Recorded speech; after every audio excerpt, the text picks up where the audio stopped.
आमच्या नवी मुंबई पनवेल विभागामध्ये गरिबांसाठीची सिडकोनी बांधलेली घरं खरं तर ती गरिबांसाठी बांधली की गरिबांची चेष्टा करण्याचा प्रकार केला हा प्रश्नच उद्भवलेला आहे। आणि त्यामुळे या विषयावरती सातत्याने वाचा फोडण्याचा प्रयत्न हा नागरिकांच्या सहकार्याने मी करतोय। अधिवेशनात या विषयाला वाचा फोडण्याचा आपण प्रयत्न केलाच, पण त्यानंतर सातत्याने या विषयाचा पाठपुरावा करत या सगळ्या प्रकल्पांमधल्या घरांच्या किमती कमी व्हायला पाहिजेत यासाठीचा प्रयत्न आपण करतोय।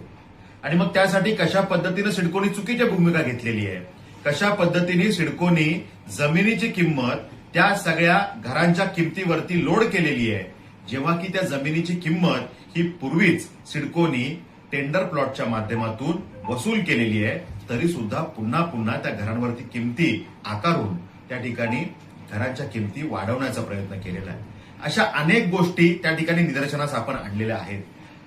त्या ठिकाणी छोट्या छोट्या रकमांनी म्हणजे 40 लाखाला जर घर असेल तर त्या व्यक्तीला जीएसटीचा लाभ मिळू शकला असता, पण 40 लाखाच्या वर किंमत गेल्यामुळे त्या ठिकाणी सगळे स्लॅब्स बदलले आणि जीएसटीचा एक्स्ट्रा भुर्दंड अशा आमच्या सहकाऱ्यांना पडला।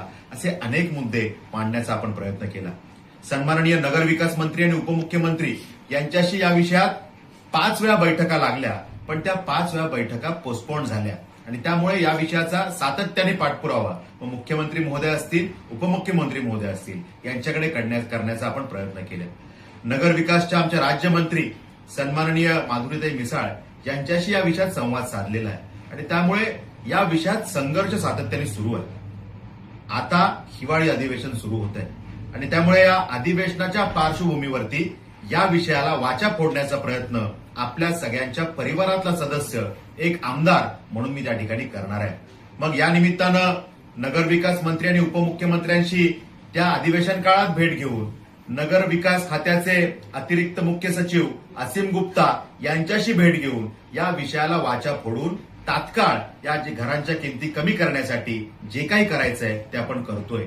या विषयात आमच्या चर्चा सुरू आहेत, सकारात्मक पद्धतीने या चर्चा पुढे चालल्या आहेत आणि त्यामुळे मला खात्री आहे की या विषयामध्ये नागरिकांच्या सहकार्याने जो संघर्ष आपण करतोय त्याला नक्की यश येईल आणि त्यामुळे प्रामाणिकपणे प्रयत्न आपण आजपर्यंत करत आलो, यापुढेही यातला संघर्ष प्रामाणिकपणे आपण करू आणि आपल्या गोरगरीब जनतेसाठी ही घरं यात किमती कमी होतील यासाठीचा यशस्वी प्रयत्न आपण करणार आहोत। तुर्तास एवढंच, यामध्ये ज्या ज्या काही पुढच्या घडामोडी होतील त्या आपल्यापर्यंत पोहोचवल्या जातील। या सगळ्या प्रकल्पांमध्ये लॉटरीच्या माध्यमातून आपण पुढे आलेला आहात, यातले अनेक सहकारी माझ्या संपर्कात असतात आणि त्यामुळे प्रत्येकाशी भेटणं शक्य होत नाही, पण माझ्या मनातल्या भावना, माझे प्रयत्न, आपल्या सगळ्यांसाठीच्या माझ्या भावना या आपल्या उपस्थित सहकाऱ्यांच्या माध्यमातून मी आपल्यापर्यंत पोहोचवण्याचा प्रयत्न करत असतो आणि त्यामुळे आपण सगळ्यांनी हा विषय आता समजून घ्यावा। येणाऱ्या कालावधीमध्ये आपण यामध्ये अजून ज्या काही अपडेट आहेत त्या आपण आपल्यापर्यंत पोहोचवण्याचा प्रयत्न करू। सन्माननीय मुख्यमंत्री महोदय, सन्माननीय उपमुख्यमंत्री महोदय या दोघांनाही विनंती करून त्यांना या विषयाची पार्श्वभूमी सांगून सिडकोची सुलतानी मानसिकता समजावून सांगून आपण यश मिळवण्यासाठी प्रयत्न करू। माझं मन मला सांगतंय की आपण यात यशस्वी होऊ।